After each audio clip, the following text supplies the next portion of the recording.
Assalamualaikum warahmatullahi wabarakatuh, sahabat kreatif. Salam kenal, saya Dini Saptaryani, SPD dari SMK Negeri 1 Bogor. Di sini, saya akan menampilkan pengimbasan asesmen kompetensi minimum. Semangat untuk menyimak ya. Dalam pengimbasan AKM ini, terdapat 5 subtopik yang akan dijabarkan, yaitu konsep asesmen nasional, teknis pelaksanaan asesmen nasional, butir soal literasi membaca untuk SMA, MA, atau SMK, butir soal literasi numerasi untuk SMA, MA, atau SMK, dan tindak lanjut laporan hasil AKM.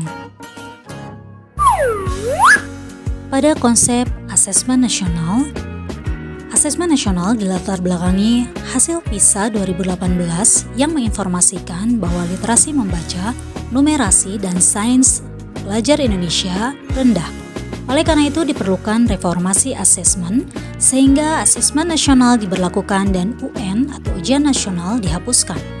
Penerapan asesmen nasional bertujuan untuk mengevaluasi kinerja dan mutu sistem pendidikan, umpan balik dan tindak lanjut pembelajaran, serta tak ada konsekuensi pada pencapaian PBM. Adapun instrumennya meliputi 3 hal, yaitu AKM, survei karakter, dan survei lingkungan. Asesmen kompetensi minimum mengukur 2 hal, yaitu literasi membaca dan literasi numerasi. Adapun sifatnya adaptif, yaitu disesuaikan dengan kemampuan siswa. Peserta AKM meliputi seluruh satuan pendidikan, yaitu SD atau MI kelas 5 dengan jumlah maksimal 30 siswa, SMP atau MTS kelas 8 dengan jumlah maksimal 45 siswa, SMA atau MA atau SMK kelas 11 dengan jumlah maksimal 45 siswa, serta seluruh siswa kelas 6 paket A, kelas 9 paket B, dan kelas 12 paket C. Dalam literasi membaca, terdapat 6 level, yaitu level 1 untuk kelas 1 dan 2, level 2 untuk kelas 3 dan 4, level 3 untuk kelas 5 dan 6, level 4 untuk kelas 7 dan 8, level 5 untuk kelas 9 dan 10, serta level 6 untuk kelas 11 dan 12. Berikut ini komponen literasi membaca. Untuk kompetensi dasar masing-masing level dapat dilihat di pusmenjar.kemdikbud.go.id/akm. Sementara itu dalam literasi numerasi memiliki 5 level, yaitu level 1 kelas 2, level 2 kelas 4, level 3 kelas 6, level 4 kelas 8, dan level 5 kelas 10. Berkaitan dengan konten, pada level 1 meliputi bilangan, level 2, 3, dan 4 meliputi bilangan, geometri dan pengukuran, aljabar, serta data dan ketidakpastian, sementara di level 5 meliputi geometri dan pengukuran, aljabar, serta data dan ketidakpastian. Berikut ini adalah komponen literasi numerasi. Untuk kompetensi dasar masing-masing level dapat dilihat di pusmenjar.kemdikbud.go.id/akm. Instrumen yang kedua dari asesmen nasional yaitu survei karakter.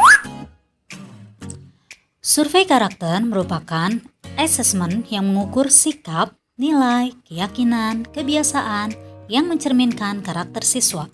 Diharapkan siswa memiliki karakter pelajar Pancasila yang meliputi 6 hal: beriman dan bertakwa kepada Tuhan Yang Maha Esa, kebinekaan global, gotong royong, kreatif, bernalar kritis, dan mandiri. Adapun survei ini diikuti oleh seluruh satuan pendidikan pada siswa sampel yang dipilih secara acak, sama halnya dengan peserta AKM. Berkaitan dengan survei lingkungan belajar, asesmen ini untuk mengukur kualitas berbagai aspek input dan proses belajar mengajar di kelas atau sekolah. Asesmen ini diikuti kepala sekolah, guru-guru, dan seluruh satuan pendidikan. Subtopik selanjutnya yaitu teknis pelaksanaan asesmen nasional. Asesmen ini dilakukan berbasis komputer dan bersifat adaptif. Adapun jadwal pelaksanaannya untuk seluruh satuan pendidikan yaitu 2 hari. Hari pertama tes literasi dan survei karakter, hari kedua tes numerasi dan survei lingkungan. Sementara itu untuk pembagian waktu untuk SD, MI, dan paket A, Pada hari pertama, tes literasi 75 menit dan survei karakter 20 menit. Sementara hari kedua, tes numerasi 75 menit dan survei lingkungan 20 menit. Sementara untuk SMP, MTS paket B, serta SMA, SMK, MA, dan paket C, hari pertama tes literasi 90 menit dan survei karakter 30 menit. Dan pada hari kedua tes numerasi 90 menit dan survei lingkungan 30 menit. Berkaitan dengan peserta yang mengikuti asesmen nasional, merupakan seluruh satuan pendidikan, tidak semua murid tetapi hanya sampel saja, pemilihan sampel secara acak oleh pemerintah, sampel diambil dari kelas 5, 8, dan 11, juga seluruh siswa akhir program kesetaraan yaitu kelas 6, 9, dan 12. Adapun untuk soal, terdapat 5 jenis yaitu pilihan ganda kompleks, menjodohkan, isian singkat, dan uraian. Subtopik selanjutnya yaitu butir soal literasi membaca untuk tingkat SMA, MA, SMK, dan program kesetaraan. Pada literasi membaca yang dikhususkan untuk siswa SMA, MA, SMK, dan program kesetaraan, terdapat 2 level pembelajaran, yaitu level 1 tingkat 9 dan 10, level 2 tingkat 11 dan 12.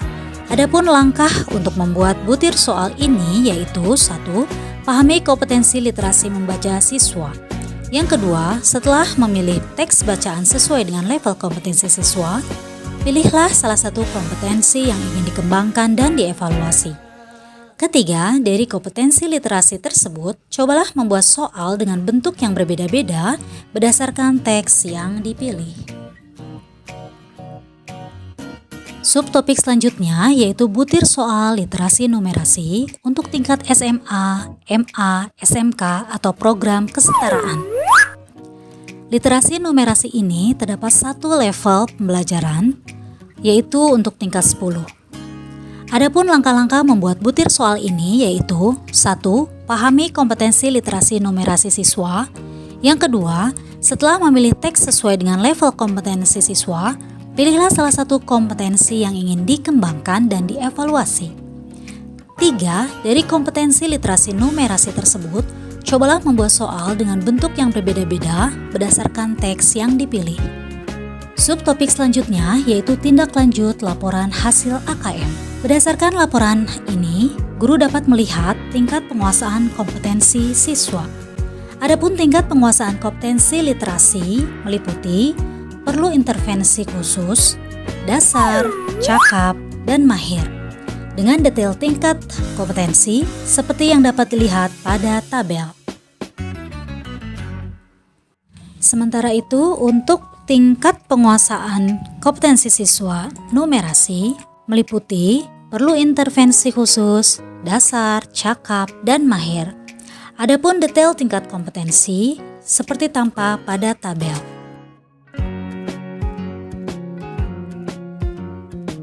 Dengan guru mengetahui tingkat penguasaan kompetensi siswa, guru dapat mengubah strategi pembelajaran menjadi pembelajaran berbasis kompetensi, meliputi berpusat pada kebutuhan, belajar untuk pemahaman konsep dan keterampilan, menunjukkan kinerja dengan menerapkan konsep, pembelajaran terkait dengan konteks kehidupan nyata siswa, serta orientasi pada proses dan penguasaan kompetensi. Sehingga guru dapat memberi perlakuan sesuai tingkat kompetensi yang dimiliki siswa. Untuk siswa dengan tingkat penguasaan kompetensi perlu intervensi khusus.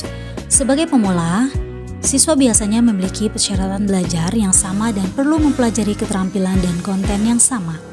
Sehingga struktur pembelajarannya bersifat mendasar. Meskipun demikian, kunci pembelajaran terletak pada alur pengajaran yang lebih intensif dan program yang terstruktur. Sehingga siswa dengan intervensi khusus membutuhkan strategi belajar yang lebih formal dan instruksional yang memberikan pengalaman dan kesempatan belajar yang serupa kepada semua siswa. Pendekatan yang dapat dilakukan yaitu training atau pelatihan intensif. Sementara itu, untuk siswa dengan tingkat penguasaan kompetensi yaitu dasar, Siswa ini sudah mulai kompeten dan berusaha untuk mengasah keterampilan mereka saat mereka merasa nyaman. Adapun struktur pembelajarannya masih didorong oleh program yang terstruktur, namun perlu juga diperkenalkan lebih banyak variasi ke dalam desain pembelajaran untuk memenuhi kebutuhan individu yang muncul. Adapun strategi pembelajaran mengandalkan program pelatihan yang lebih maju yang mencakup lebih banyak latihan, simulasi, dan pemecahan masalah. Sehingga pendekatan yang dapat dilakukan yaitu coaching, simulasi, dan pemecahan masalah. Sementara itu untuk tingkat penguasaan kompetensi yaitu cakap, siswa dengan tingkat kompetensi cakap memiliki kebutuhan belajar dan persyaratan kinerja yang semakin unik yang seringkali tidak dipenuhi oleh program pembelajaran seperti pada tingkat yang sebelumnya. Adapun struktur pembelajaran menjadi lebih personal dan kurang terstruktur. Desain pembelajaran mulai bergeser pada demonstrasi kinerja. Pada tingkat kompetensi cakap, siswa diperkenalkan lebih banyak pada strategi pembelajaran informal. Dalam hal ini, konteks lingkungan belajar bertransisi dari ruang kelas ke konteks yang lebih nyata. Adapun pendekatan, mengelola pengetahuan yang sudah didapat serta memberikan dukungan kinerja pada siswa dengan tingkat kompetensi cakap diperlukan. Adapun tingkat penguasaan kompetensi siswa yaitu mahir, siswa yang telah mahir atau bisa disebut pada tahap ahli memiliki kebutuhan pembelajaran dan persyaratan kinerja masing-masing master atau pakar cenderung personal dan deskriptif mengenai dirinya sendiri, unik dan berbeda dengan yang lain. Adapun struktur pembelajaran, strategi dan lingkungan pembelajaran yang disesuaikan tersedia untuk setiap siswa mahir, termasuk peluang untuk melakukan lebih banyak penelitian dengan mandiri dan kolaboratif. Bagi siswa dengan tingkat kompetensi mahir, pembelajaran merupakan aktivitas berbasis teman sebaya, kolaboratif, dan sosial. Mereka belajar dari satu sama lain. Sementara itu pendekatan, pembelajaran yang sifatnya kolaboratif adalah kunci bagi siswa mahir, termasuk pembelajaran yang melibatkan kemampuan untuk belajar melalui inovasi dan proses penemuan. Menjadi guru, mentor, atau pelatih bagi orang lain adalah strategi pembelajaran penting lainnya. Demikianlah sahabat kreatif, pengimbasan AKM, Asesmen Kompetensi Minimum. Kalau ada pohon di tengah jalan, jangan lupa dipindahkan nanti. Kalau ada kritik dan saran, jangan disimpan di dalam hati. Ditunggu komentarnya. Terima kasih. Wassalamualaikum warahmatullahi wabarakatuh.